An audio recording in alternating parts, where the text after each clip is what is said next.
Sometimes Facebook ads feels exactly the same as if you're just burning money. See, a lot of people, they think if you just master the creative, if you just master the copy, then the ads will come by itself. And so they spend a lot of this time into creating all of that, and they press post, and then it comes back. And it's one of the most disappointing feelings ever. I remember back when I started my agency and I needed an active acquisition channel where I tried to run my own ads, and I prepared all of my graphics, even went very in-depth on a visual landing page and stuff like that, right? I went for a big nice video and it just turned out to be a failure. And so for a while I refused to run Facebook ads because I put in a lot of money and got nothing out of it. Now I will show you exactly how we can not only identify when an ad is performing poorly, but also identify why they are performing poorly and how we can improve them and turn them into winners.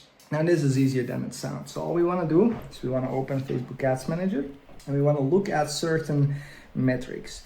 Me personally, I like to look at CPM, which stands for cost per mil. This is a good indicator about whether we are reaching the right audience or not. So I like to stay under 20 bucks. The main thing we're looking for here is to see that people are actually interested in what we are putting out, to see if we're reaching the right audience. Now CPM alone is not good enough, that's something. And then we like to look at CPC. Now CPC is a very complex metric, and this stands for cost per click, or more so cost per link click. Why do we look at this? Is because if the amount of clicks we're getting is high enough but they're not converting, then we know that the ad is resonating but the landing page isn't. So we look at the CPC to see if our ad is actually performing well. People are watching it, are they actually clicking through to our website, and if so, why aren't they converting, right? So if the CPC is above $2, then it usually means we have to retweak our creative. Let's turn up the mind map and I will walk you through all of the metrics.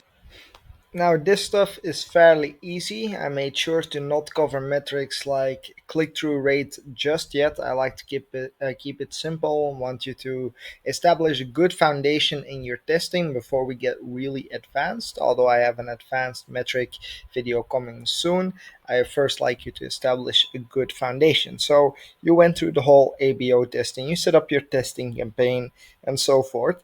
And now you want to make sure if you can scale one of those ads and how you would do that, of course, and whether you should stop running them. Now, ABO is not a guarantee to get a winning campaign, but we have some metrics that can help us be consistent. So it's very simple.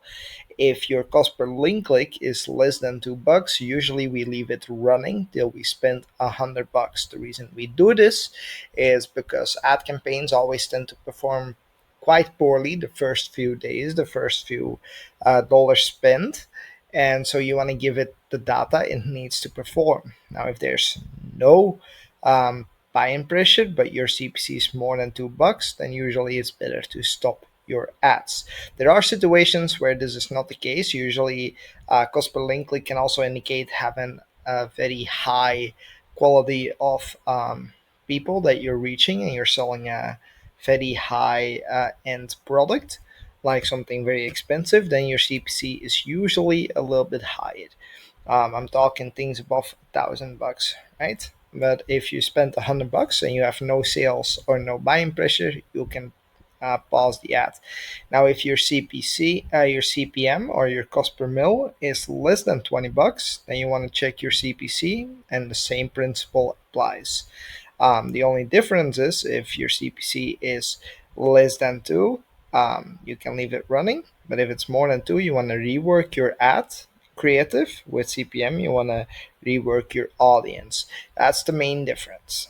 Now, I hope this was helpful. I will go. Now, I hope this was helpful. There's more information incoming.